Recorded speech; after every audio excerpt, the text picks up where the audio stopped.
fitur apa saja yang ada pada Subaru Legacy.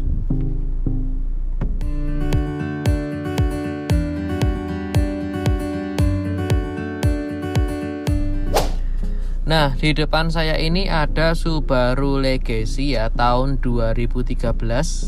Pemiliknya asli pertama, kemudian ini adalah kunci kontaknya sudah keyless, dan ini memiliki fitur dimana kalau kita membuka bagasi belakang tinggal memencet dari kuncinya, langsung otomatis pintu akan terbuka. Jadi tidak perlu untuk membuka kunci mobil terlebih dahulu, hanya dengan menggunakan kunci keyless tersebut, bagasi belakang bisa dibuka dengan kondisi semua pintu masih terkunci. Untuk bagasinya sangat luas, golongan mobil sedan, tapi ini merupakan dari segi prestis ya, lebih dapat. Dan ini untuk membuka, untuk di bagian kap belakang terdapat kunci serep, lalu ada ban cadangan ada di bagian belakang ya teman-teman ya. Jadi tinggal kita buka, bannya ada di dalam tersebut. Lalu untuk di dalam steeringnya kita sudah dibekali untuk handle untuk bagian volume, musik, radio. Nah seperti ini ada pada Subaru Legacy ya teman-teman ya. Tinggal kita nambah volume, kemudian kita bisa voice, semuanya sudah ada di dalam fitur Legacy ya.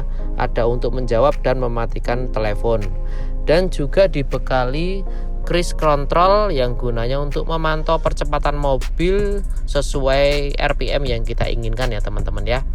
Nah ada di sini nanti akan muncul di bagian layar depan untuk notifikasi cruise controlnya, bahwa cruise controlnya itu hidup. Nah ini adalah fitur dari Subaru Legacy juga.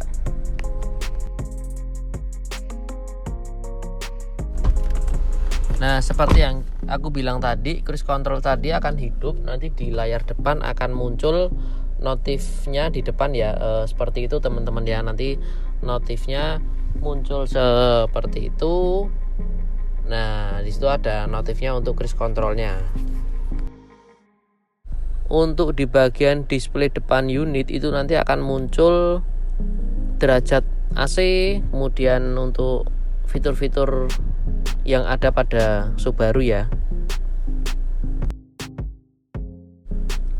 Nah mobil ini menggunakan engine start stop karena menggunakan kunci keyless, tadi tidak perlu menggunakan kunci, tinggal kita pencet dengan menekan tombol rem ya. Lalu di bagian sini ada untuk mirror, dimana mirrornya ini sudah retract. Kemudian ada pengaturan kanan dan kiri untuk kaca spion, tinggal kita setting aja atas bawahnya. Kemudian ada leveling headlampnya juga. Nah lengkap banget ini untuk fiturnya. Kemudian ada fitur parking brake, yang dimana parking brake ini ada operation of electric parking brake, ada cara penggunaannya juga teman-teman. Tinggal kita tekan itu menghidupkan, kemudian kita untuk tarik itu untuk mematikan parking brake-nya. Kemudian untuk jalan tanjakan juga sudah dibekali juga.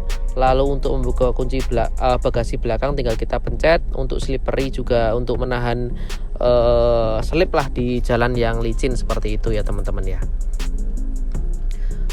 Nah untuk display dari head unit dari Subaru ini cukup lengkap banget. Jadi ini adalah tabnya masih digital ya, tapi belum touchscreen ya, jadi masih manual.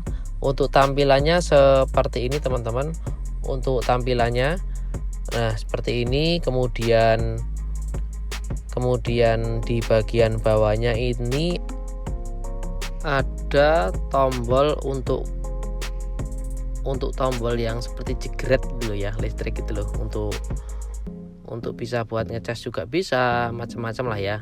Kemudian ini tuas persnelingnya ini kan matic, jadi ada parkir, mundur, netral, dan D atau M untuk triptoniknya, karena ini juga dibekali triptonik ya.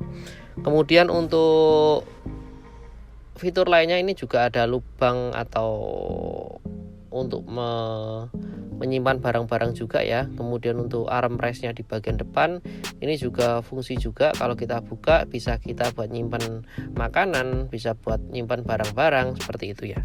Dan jangan lupa lagi untuk di bagian poketnya ini ada lubang untuk USB, kemudian kabel AUX, dan juga untuk 12 volt atau 120 watt untuk ngecas ya. Jadi untuk ngecas HP ya.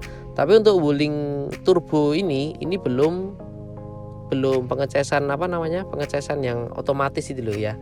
Nah, kemudian inilah persneleng manualnya atau bisa dikatakan triptoniknya untuk menambah dan mengurangi gigi.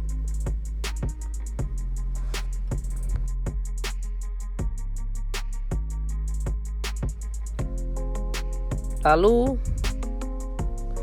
di ini 1, 2 di sini, 2, 3, 4, 5 dan 6 ada di bagian belakang kiri dan belakang kanan.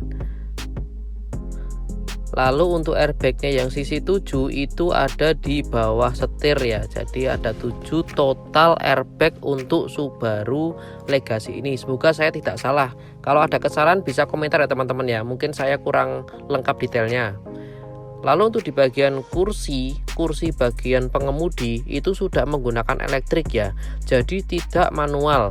Entah itu pengaturan untuk maju mundurnya, kemudian untuk sandaran headrestnya, lalu untuk bagian punggungnya ini sudah menggunakan elektrik semua. Nah, seperti ini ya teman-teman ya untuk pengoperasiannya, maju mundur, kemudian menegakkan headrest, kemudian di bagian punggung itu menggunakan elektrik semua.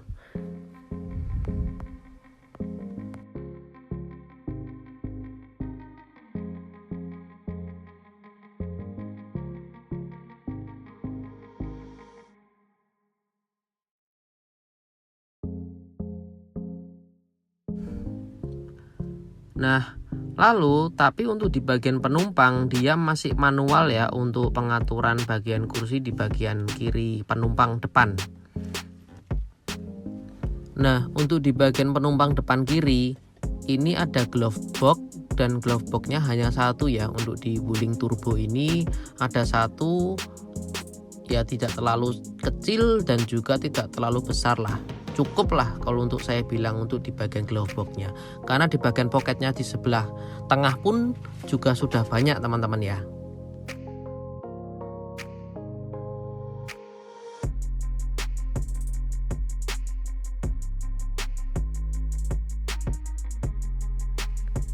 Kalau duduk di bagian belakang, posisi kursi diundurkan full itu kita masih ada speleng ya, jadi masih jaraknya itu masih longgar, jadi nggak sempit, jadi nyaman. Kalau kita duduk di bagian penumpang di belakang itu nyaman ya teman-teman ya.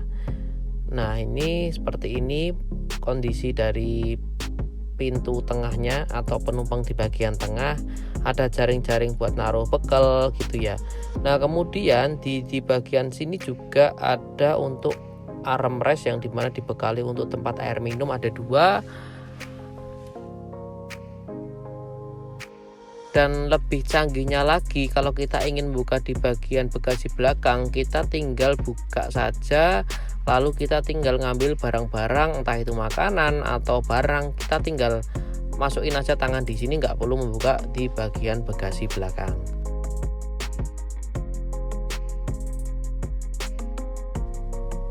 Dan fitur lainnya untuk mengunci mobil, kita nggak perlu menggunakan kunci keyless ini untuk mengunci mobil saat kita keluar ya. Cukup kita menekan pada handle pintunya saja. Nah, jadi seperti teman-teman ya, aku coba tunjukin saat kita tutup. Nah, di sini ada tombol, kita tinggal pencet sekali, dah otomatis mobil akan terkunci. Nah, simple kan?